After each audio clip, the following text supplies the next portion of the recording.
तो चलिए सीधे इसमें उतरते हैं। आज के इस विश्लेषण में हम डिजिटल दुनिया के एक ऐसे शातिर फाइनेंशियल फ्रॉड का पोस्टमार्टम करने वाले हैं जिसने सबके होश उड़ा दिए हैं। हाल ही में अहमदाबाद साइबर क्राइम ब्रांच ने एक ऐसे नेटवर्क का पर्दाफाश किया है जो किसी आम धोखाधड़ी जैसा बिल्कुल नहीं था। ये एक पूरा का पूरा सोचे समझे तरीके से बुना गया जाल था। Anatomy of a 1.5 crore crypto scam. आज यही हमारे इस एक्सप्लेनर का फोकस है।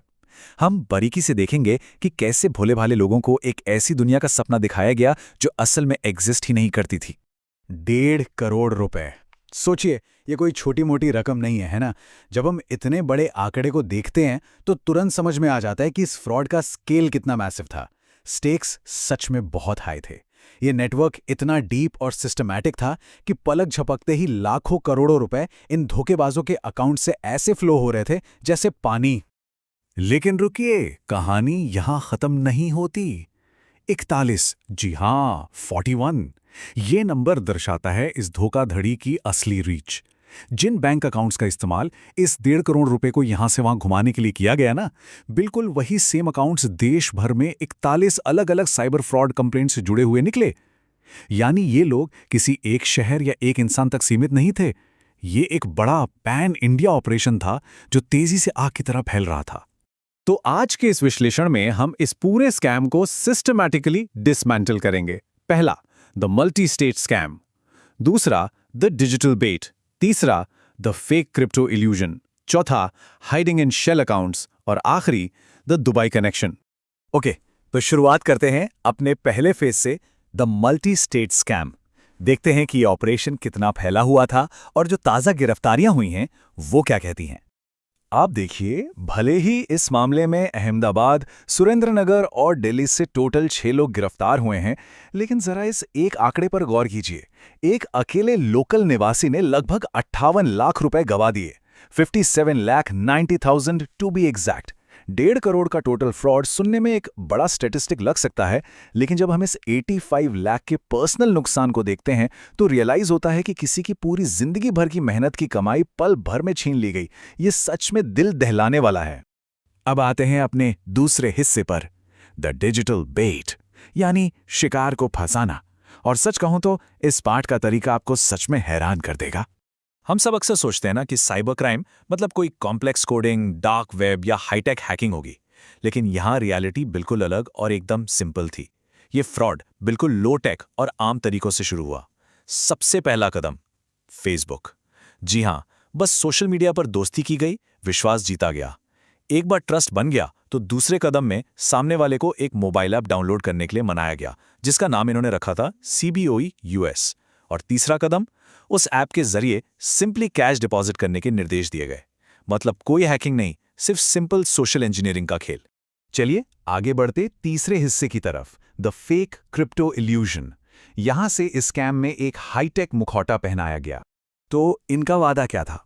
वादा था कि आप USDT यानी टेदर क्रिप्टो करेंसी में इन्वेस्ट करें और भारी मुनाफा कमाएं। एक ऐसी फैंसी टेक सेवी दुनिया का सपना जहां रिटर्न्स बस आसमान छू रहे हैं। लेकिन हकीकत इससे बिल्कुल विपरीत थी। वो पैसा किसी ब्लॉकचेन या क्रिप्टो एक्सचेंज में तो जा ही नहीं रहा था। वो सारी बड़ी रकम सीधी तौर पर स्टैंडर्ड आम बैंक अकाउंट्स में जमा करवाई जा रही थी। आप देख रहे हैं ना, क्रिप्टो का तो बस नाम था, एक इल्यूजन था। पीछे वही पुराना कैश ट्रांसफर वाला सिस्टम चल रहा था। अब आते हैं इस कहानी के सबसे क्रूशियल पार्ट पर, the core engine of this crime. चौथा हिस्सा, hiding in shell accounts. Let's move on and see कि ये पूरा स्ट्रक्चर कैसे बिल्ड होता है। आखिर ये शेल अकाउंट होता क्या है? अगर बिल्कुल आसान शब्दों में कहूं तो समझ लीजिए ये एक डिजिटल हाइडिंग स्पॉट है, एक छुपने की जगह। ये एक ऐसा बैंक अकाउंट होता है जो किसी फर्जी या इनएक्टिव बिजनेस के नाम पर खोला जाता है। इसका काम सिर्फ एक डिजिटल मास्क, एक नकाब की तरह होता है। इसका उपयोग स्ट्रिक्टली सिर्फ और सिर्फ पैसे को होल्ड करने, मूव करने और छुपाने के लिए किया जाता है। इसमें कोई असली ट्रेड या बिजनेस नहीं होता। इन नॉन टेक्निकल शतीरों ने इन्हीं शेल अकाउंट्स का पूरा फायदा उठाया ताकि ट्रैकिंग को इम्पॉसिबल बनाया जा सके। पैसा उनके पास पहुंच रहा था, पर एक फर्जी दीवार के ठीक पीछे से।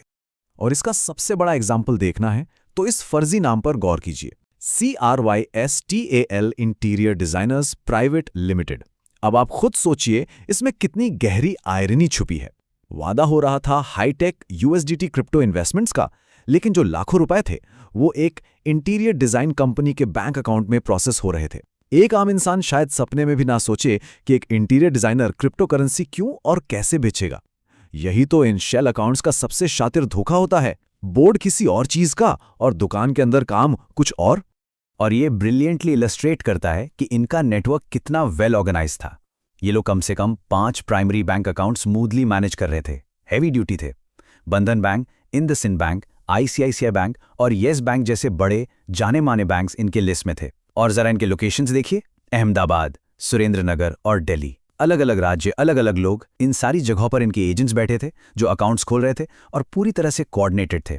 इससे साफ पता चलता है कि कितनी सफाई से और कितने बड़े पैमाने पर विक्टिम का पैसा एक जगह से दूसरी जगह घुमाया जा रहा था।